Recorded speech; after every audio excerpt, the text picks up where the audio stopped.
Ready start. महोदय, किसी भी राष्ट्र की आर्थिक नीतियों के निर्माण तथा कार्यान्वयन की दिशा का निर्धारण इसके बजट से ही होता है।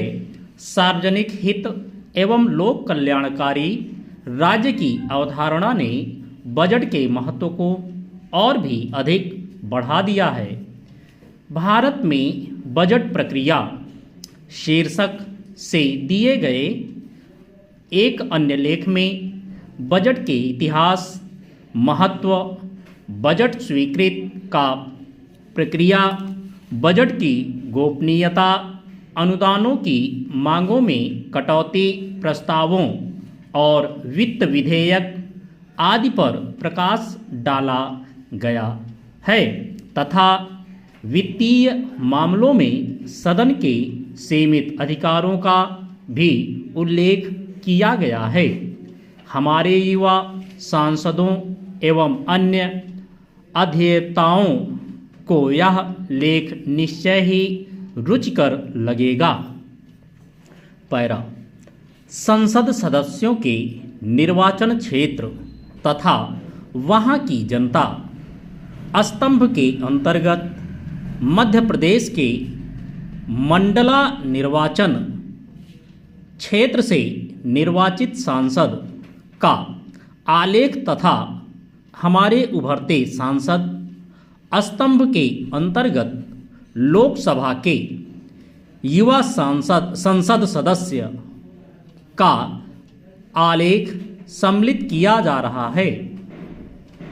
ऐसे आलेखों से हमारे जिज्ञासु पाठक माननीय संसद सदस्यों के जीवन वृत्त, व्यक्तित्व एवं कृतित्व से, विभिन्न विषयों पर उनके विचारों से तथा उनके निर्वाचन क्षेत्रों की समस्याओं तथा संभावित निदानों और वहाँ हुई प्रगति आदि से परिचित होते हैं। उपरोक्त दोनों स्तंभों हेतु माननीय सांसदों से आलेख सादर आमंत्रित हैं।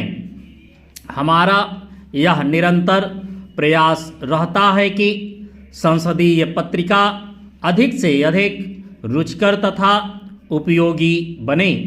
विद्वान लेखकों और जिज्ञासु पाठकों से प्राप्त होने वाले लेखों और सुझावों आदि से हमारे इस प्रयास को उचित दिशा एवं सफलता प्राप्त होती है। पूर्ण आशा है कि हमारे प्रबुद्ध पाठक और विद्वान लेखक हमारे इस प्रयास को सफलता के शिखर पर पहुंचाने में अपना सक्रिय योगदान निरंतर देते रहेंगे।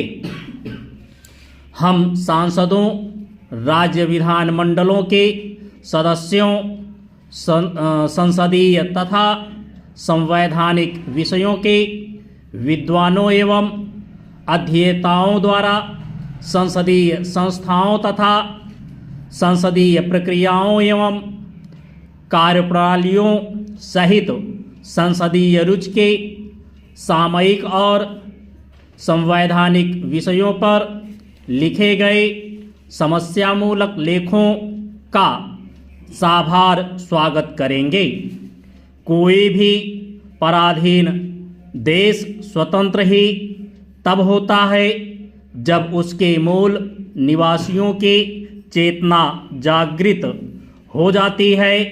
तब उन्हें परतंत्रता इतनी अखरने लगती है कि वे अपनी मातृभूमि की मुक्ति हेतु अपना सर्वस्व न्यौछावर करने के लिए तत्पर हो जाते हैं। जब वे प्राणगत बलिदान करने के क्षण की आतुरता से प्रतीक्षा करने लगते हैं और ऐसी पुण्य घड़ी आते ही अपना सर्वस्व बलिदान कर देते हैं, जिससे साम्राज्यवादी शासक शोषित लोगों को सत्ता सौंपने के लिए विवश हो जाता है। अगला मैटर, महोदय, गुलामी के लंबे दौर के बाद स्वतंत्र हुए भारत के निर्माण के लिए जहां सामाजिक एवं आर्थिक उत्थान के लिए कार्य प्रारंभ हुए, वहीं वैज्ञानिक कार्यकलापों में भी तेजी आई। इतने कम समय में हम इतनी अधिक प्रगति कर गए कि हमारा देश बैलगाड़ी के युग से निकलकर आधुनिक विज्ञान के युग में आ पहुंचा। आज भारत ने कई महत्वपूर्ण उपलब्धियां हासिल की हैं, जिसने भारत को विज्ञान एवं प्रौद्योगिकी के क्षेत्रों में आत्मनिर्भरता की दहलीज पर लाकर खड़ा कर दिया है। लेकिन इतना सब होने के बावजूद आज हमारे यहाँ विज्ञान की उच्च शिक्षा का माध्यम हिंदी नहीं हो पाया है। चेंज, स्वतंत्रता के लंबे दौर के बाद भी भारत में हिंदी विज्ञान, लेखन और प्रकाशन विदेशी भाषा के शिकंजे में कसा हुआ है। आज भारत के जिन क्षेत्रों में माध्यमिक स्तर तक हिंदी में विज्ञान विषय पढ़ाया जाता है, वहीं 40% विद्यार्थी बीएससी में पहुंचने से पहले विज्ञान विषय छोड़ देते हैं, जिसका कारण बीएससी में पहुंचकर अचानक अंग्रेजी भाषा में पाठ्यपुस्तकें होना है। इनमें से 45% विद्यार्थी जो अंग्रेजी माध्यम को रो धोकर अपना लेते हैं, वहीं अन्य 15% यदि हिंदी माध्यम को अपनाने का प्रयास भी करते हैं तो उनके सामने कई समस्याएं खड़ी हो जाती हैं। पहले तो उनके सामने हिंदी माध्यम से पाठ्यपुस्तकों का ना होना या बहुत कम होना है।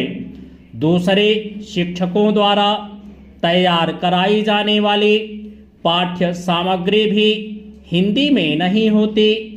यदि होती भी है तो हिंदी अंग्रेजी की उस खिचड़ी में हिंदी की दाल नहीं, दाल कहीं अधिक होती है।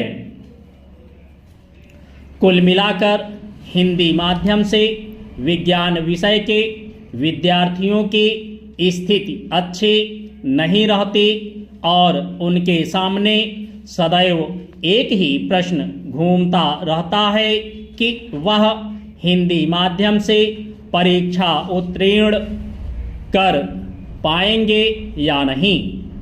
उधर अंग्रेजी माध्यम में जाने वाले विद्यार्थियों की स्थिति मात्र रट्टू तोते की बनकर रह जाती है। अब कुछ विश्वविद्यालयों ने हिंदी को समस्त विषयों के अध्ययन एवं परीक्षा का माध्यम स्वीकारा है, लेकिन सवाल यह है कि इतने संस्थानों ने इसे खुले दिल से स्वीकारा है और कितने शिक्षक इसके पक्ष में हैं। इसका अनुमान आज भी हिंदी में विज्ञान पाठ्यपुस्तकों के अभाव को देखकर सरलता से लगाया जा सकता है। आज शिक्षक वर्ग द्वारा विज्ञान के विभिन्न विषयों पर अनेक पुस्तकें लिखी जाती हैं।